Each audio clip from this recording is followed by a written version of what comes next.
Hello all. குழி பணியாரம் எப்படி பண்ணலான்னு காமிக்கிறேன். இது இனிப்பு குழி பணியாரம். இதுக்கு தேவையானது 1 கப் புழுங்கல் அரிசி, 1/4 கப் கடலைப்பருப்பு, 1/4 கப் துவரம் பருப்பு, 1/4 கப் பாசிப்பருப்பு, வெந்தயம் 1 ஸ்பூன், உளுந்து 2 ஸ்பூன், 1/2 கிலோ வெல்லம், 1 மூடி தேங்காய், தேவையான அளவுக்கு ஏலக்காய். பருப்பு எல்லாத்தையும் தனியாக 1 மணி நேரமோ, அரிசியை தனியாக 1 மணி நேரமோ ஊற வச்சு எடுத்து அரைச்சிக்கலாம். ஃபஸ்ட்டு அரிசி பாதி அரைஞ்ச பிறகு இந்த பருப்பையும் சேர்த்து அரைச்சிக்கணும். நல்லா இட்லி மாவு பதத்துக்கு அரைச்சிக்க வேண்டியதான். அரைச்ச மாவில் 1/2 மூடி தேங்காய் திருவி சேர்த்துக்கணும்.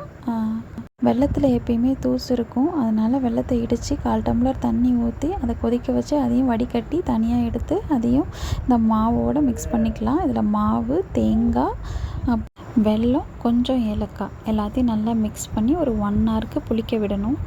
பணியாரக்கல் நல்லா காஞ்ச பிறகு எண்ணெய் நல்லா ஊற்றி அதுக்கப்புறம் நம்ம அதில் மாவை ஊற்ற வேண்டிதான். ஆஃப் ஊற்றினா போதும், அப்போ தான் நல்லா வெந்து வரும். அவ்வளோதான், ரெடி ஆகிடுச்சு. ட்ரை பண்ணி பார்த்துட்டு சொல்லுங்கள். தேங்க்யூ.